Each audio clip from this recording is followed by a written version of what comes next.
I'm Greg Schaffer, and welcome to the virtual CISO moment. Harris Schwartz joins us today. He is fractional CXO for vSecurity Advisor. Harris, thank you so much for joining us today. Oh, thanks for having me, Greg. Love to hear your story, your history, how and why you got started in this wonderful, stress-free world of information security, and just take us through your career and what led you to the founding of vSecurity Advisor back, I guess, about, well, it looks like you're gonna have your 4-year anniversary coming up real soon. Yeah. I guess I started about 4 years ago. Anyway, just like everybody in this industry, I think everybody's gotten into the industry in different ways. I've been in the industry, God, going on 35 years now. And I kind of fell into it back at the birth of the public internet. We had that unfortunate situation with spam, and I got hired by by Earthlink, one of the first internet service providers. And I originally got hired just to do like customer service and tech support, that type of thing. And they had spam issues that popped up, and they were like, hey, we need someone to handle this. Hey, let's have Harris do it. And so they're like, hey, we need some policy stuff, we need some technical stuff. And I got ushered into the IT department, which was like sacred back then. And that was really the start of my entire career.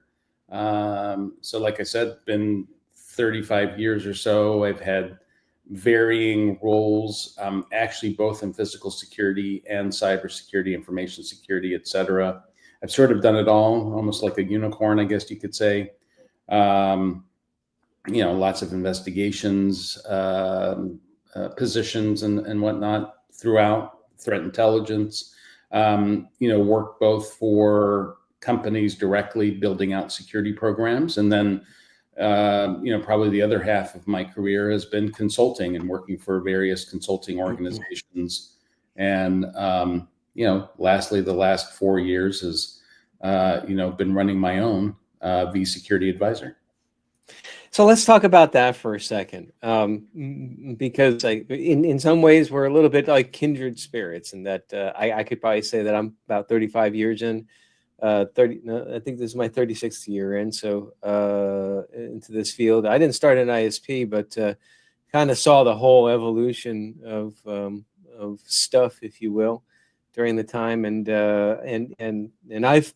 I did the jump to being a business owner back. In fact, my 8-year anniversary is going to be in, I think, of the founding of vCISO Services is going to be July 23rd. So nice. By the time that this thing airs, it will have passed. Nice. Very nice. And I'm dating myself. I use the word aired instead of dropped, which is aired. Yes. Yeah.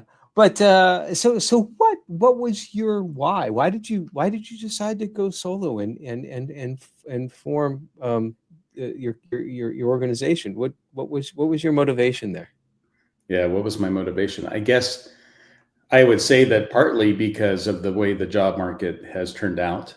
I think and I don't like to date myself and whatnot, but I think we all know that ageism does exist, and the job market became very negative, so to speak, for folks like myself with 30 plus years of experience. Hiring managers now are younger and that type of thing. So I figured, why not?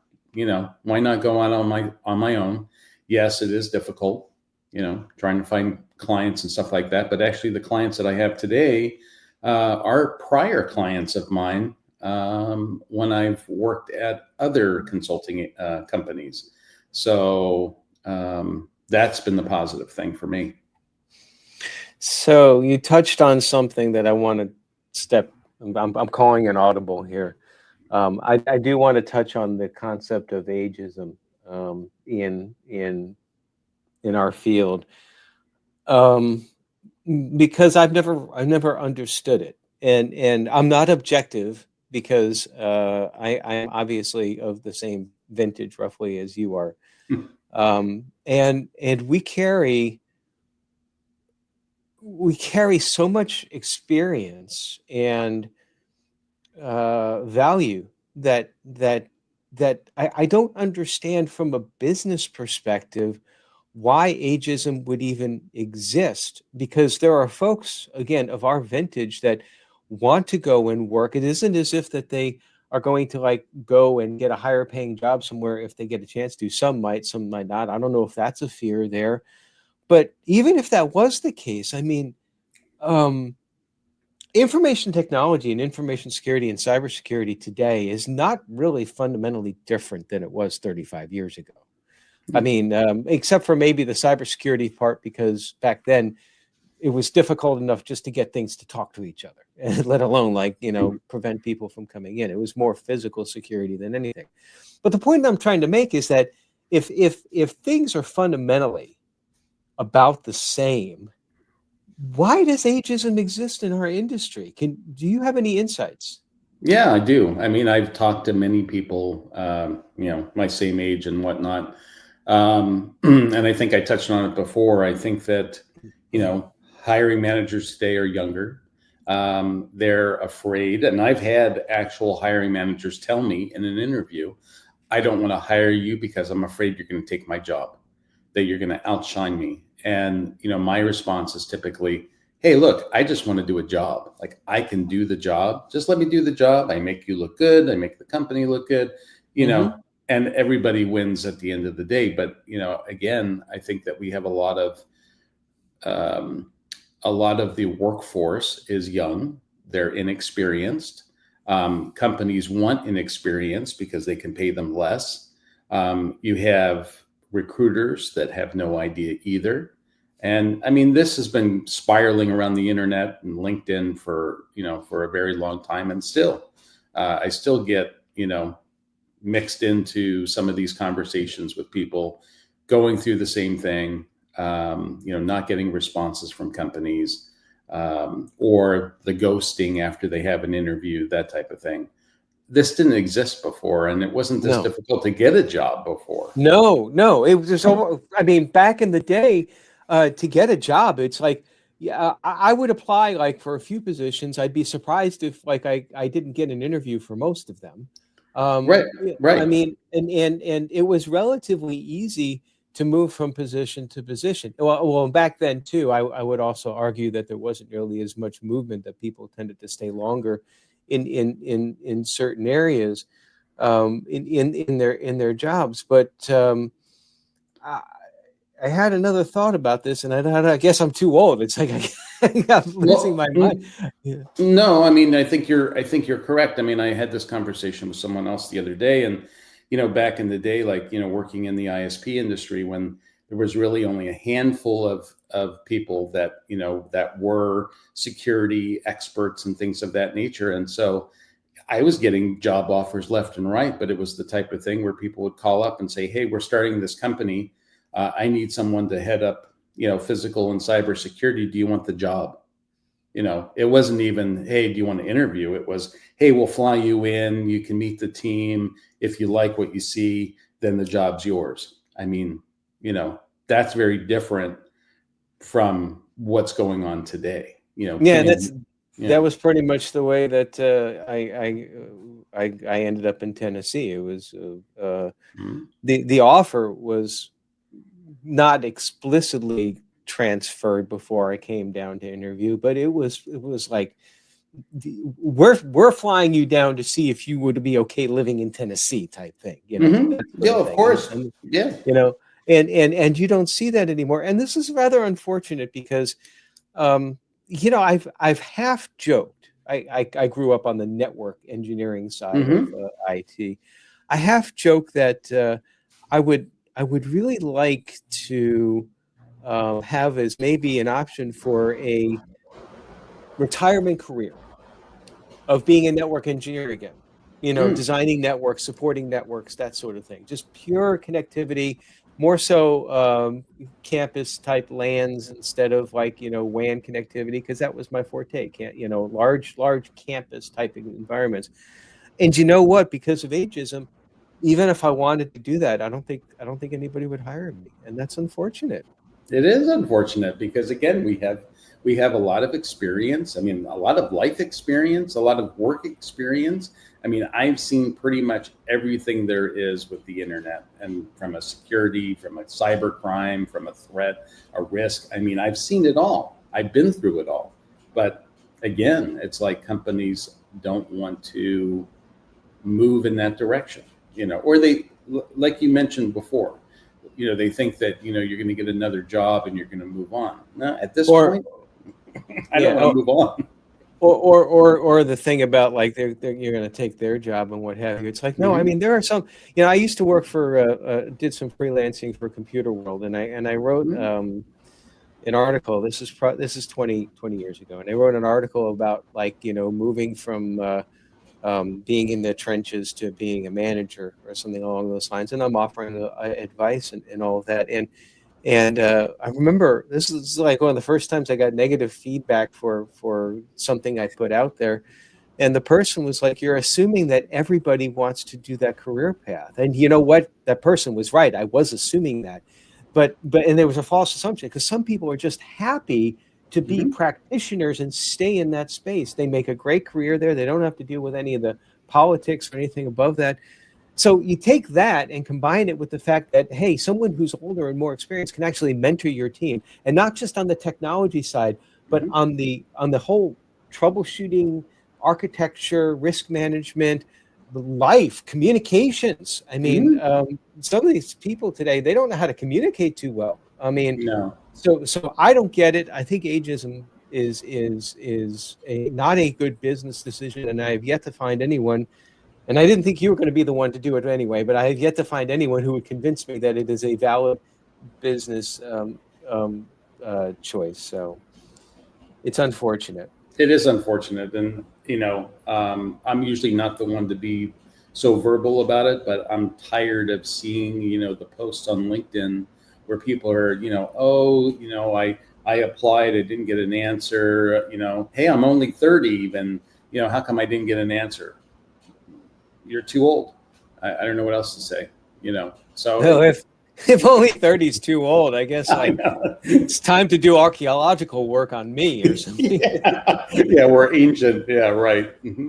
Yeah, I know. So I want to shift now to talking a little bit about like the consultant world and working with folks. So you've done larger worked with larger organizations and all of that, and now have brought a lot of that experience down to the consulting side, the virtual CISO side, and all of that. I'm just curious. So you have to scale the security posture. You have to scale. You have to consider the size of the organization and also the other attributes of the organization. You can't just take, particularly if you come from early career of being like in large organizations, and then try to take that to smaller ones. I've often said that CISOs of Fortune 500 would make absolutely horrible virtual CISOs because they don't understand how to scale. How do you approach that with the smaller businesses? Yeah, I actually talk a lot about that because, yes, you do find, I would say most of my clients are SMB and they're mid-market size companies, very different from Fortune 500. And to me, I even learned this when I was working for consulting companies, is that, there's not a one size fits all as far as solutions go for every client. And so you really have to develop a solution that fits the client.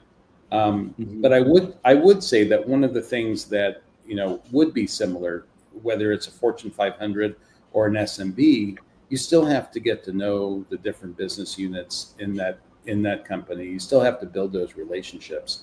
And it's so important because I've seen it fail even in some of my clients where they don't have any relationships with other departments. So if you think about, responding to an incident that involves, let's say, an application that's, in some other business unit, and, the IT security team don't have a relationship, well, then it's going to become very difficult, right? Because they don't understand the application, they don't have the contact, that could cause problems. But Well, you talk about incidents, and I know sometimes when dealing with smaller businesses, they don't. I think sometimes it's almost like head in the sand. It'll never happen to me type thing. But it is important to bring them through tabletop exercises. And I believe you had a post at one point in time on LinkedIn about 8 things CISOs have learned from cyber incidents, in which you mention about it's important to be proactive with the tabletop exercise. So talk to me a little bit about how you would script and run the ideal tabletop exercise for an SMB. And I suspect that part of this is talking about relations that you were just mentioning before. yeah, exactly. I mean, what I found, over 35 years, I've conducted over 4,000 tabletop exercises. Wow. Yeah, I've done a lot of tabletops. Both of the technical team nature, of the executive, or a combination of the two, or even like bringing in business continuity, disaster recovery. It's kind of endless as far as the different scenarios and things like that, or whatever the client's trying to test. But I'd say that what I found is that a lot of clients in the past, let's say post incident, they'd have their lessons learned. Oh, hey, we identified a bunch of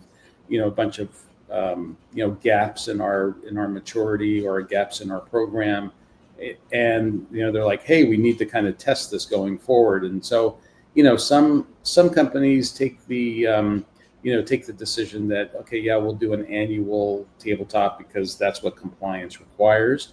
But then you get some other companies that are running tabletops literally monthly, quarterly, that type of thing. I know of one company that was doing it daily. Wow. Yeah, and they were like more like mini tabletops and things like that. I think the one thing that I found in crafting a tabletop is that you have to make it as relevant as possible to the client. So their systems, their applications, their infrastructure, so that when they are going through the tabletop, it's making sense to them. If you just make it generic, I don't see the benefit of just making it generic. And I would say that, again, the majority of the tabletops I've done have turned out really well because they were relevant to the client. How can you take, or can you take like a generic tabletop and make it more relevant for the business? And specifically what I'm thinking about is, I'm being a little selfish here. I'm asking for some free consulting. We're for the first time, our firm, we've opted to go with seeing how the CISA tabletop exercises play out. So we're, there's a whole menu of, 16, 20 different scenarios. And for various reasons, it just seemed to make more sense to do it that way than the way that we've been doing in the past, where we've scripted like a scenario each year and then try to tailor it. But those are generic tabletops. Now, I'll tell you, before you answer your question, what I try to do is to try to find a middle ground. It's virtually impossible to write from scratch a tabletop exercise specific for each client. That's just way too much work involved with regards to the prep, and you may or may not be able to hit on all cylinders. But what I try to do when running a more generic tabletop, even the ones that I've written, I said, well, some of these may not apply to you, but that's okay. We're going to talk through this as it does apply to your organization. And so my takeaway from that is that the person who's running the tabletop should have a good insight into the organization itself. I think it's important for you get more out of it if, like, the person, like in the virtual CISO world, if the virtual CISO is actually running the tabletop instead of having someone come in and just run it itself, without having as much knowledge about the client. But anyway, that's sort of some of the ways that I've approached it. Do you have any other thoughts about that? Yeah. So, I'm typically not crafting something from scratch unless it's a very complex scenario, that the client wants and they're paying for it.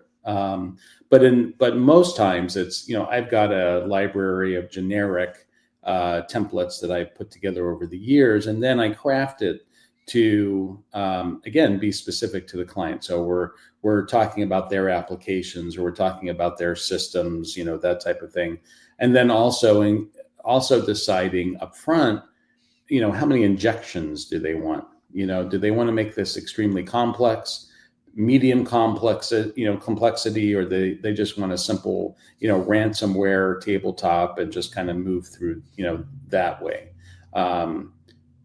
But yeah, I mean, I think there's, a variety of different ways of doing it. I think it just depends upon what the client wants. I guess that probably the commonality of all this gets back to your making it relevant, because if you got folks that are, I've seen this, I've been in tabletops where I've been a participant where it was just like literally like a checklist Mm-hmm. type thing, and it's just boring.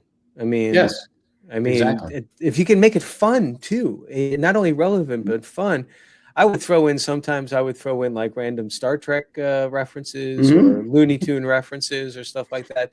And the more obscure it got, the happier that I was when someone actually pointed it out. It's like, okay. I think one of the more obscure ones was like I had a scenario where, for whatever reason, there was a dog in there, and I named it Porthos. Which was Captain Archer's dog in Enterprise, and somebody finally caught it. It's like, oh, you're a Star Trek fan. I'm like, yay, yay! That's funny. Well, I have to ask you, because I know we talked about this a little bit in the beginning. Being an entrepreneur, it can be stressful from the standpoint of just a whole variety of things. It's stressful from sourcing clients. It's stressful from managing clients. It's stressful sometimes when your clients are late and you have to go after them to get them to pay an invoice. And sometimes, quite honestly, some clients are difficult to work with. And you have to eventually like judge the stress versus how you want your life to be, as far as your quality of life. And then just our industry in general. I mean, you and I, we've been in this for 3 decades plus. And as we said in the beginning, it's like a lot of the same methodologies apply still today. And a lot of the same problems still apply today. It's like sometimes it's just technical controls that should have worked, but the people who implemented the controls didn't do it right. I mean, it doesn't matter if it was like an ACL in an old router, or if it's something much more complex today. It gets down to, if you don't implement the control correctly, it's like something bad's going to happen. Yeah. So a lot of this is stressful. And I've been very vocal in encouraging folks in the podcast that you need to do something to address the stress. You don't need to internalize it, and that something should be something that is productive or positive. And to be quite blunt, for me, my not so positive is that I would decompress with like a few cold beers, or maybe more than a few, and in the long run, that's not a very good idea. So I'm going to ask you, what's one of the things you do to decompress? And you're probably going to say, well, I'd like to have a few cold beers after work. There's nothing wrong with that. No, I don't drink. I don't drink anymore either. So yeah, I actually don't drink for health reasons. But, I do a lot of meditation. Not to say that, okay, I'm done with my day and I'm going to go meditate. But I typically at night will meditate. Taking walks and things like that to kind of let the stress go. I also, because I am a sole proprietor and because I am sort of sourcing my clients and, meeting them and, that type of thing, I sort of have I don't know how dirty I can get on my vocabulary here, but I guess you can edit it out. I have a no asshole policy. And so I had one client where things were going well and the company decided, it was a private equity owned company. They decided to bring in a new CEO. He knew nothing about cybersecurity was actually questioning me about ransomware and why remote workers are at risk for ransomware, which was kind of hideous. And basically decided that he cut me, and I'm like, oh, okay, so you cut me. That's great. Whatever. It's just kind of stupidity stuff like that. It's like, I'm just not going to work with people that, can't behave and can't be respectful. And, and I guess, I have the right to do that as an owner. Absolutely. I mean, that's one of the things I tell folks. It's like one of the beauties of I have the ability to fire a client, and I've done it before. Where if the and usually what ends up happening is that there is an event in the company. Somebody changes positions, leadership changes, something like that, and then suddenly it doesn't become what the relationship was in the beginning, which I think we do a pretty good job of vetting who we work with to begin with, because as you said, we also don't want to work with folks like that. I mean, life is too short. It's like I want to work with folks that actually want to build security programs. I don't want more drama in my life. I don't want to have somebody who wants.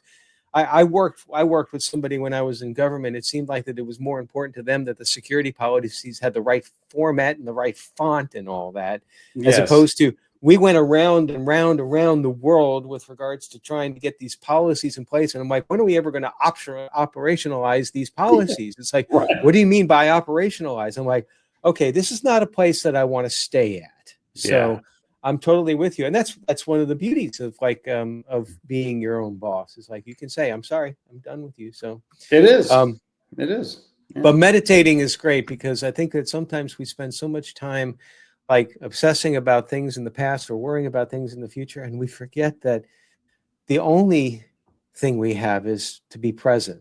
I mean, it's like in the now. It's like this moment will never come again. So just breathe and enjoy it for a moment. I mean, you and I will never record our first podcast episode together. It's like, this is a unique experience. And it's like, it's all those little things in life that makes life, It is. It's true. Yeah. And stress is not good in any, any shape or form, or, and certainly I don't want stress now. So, no.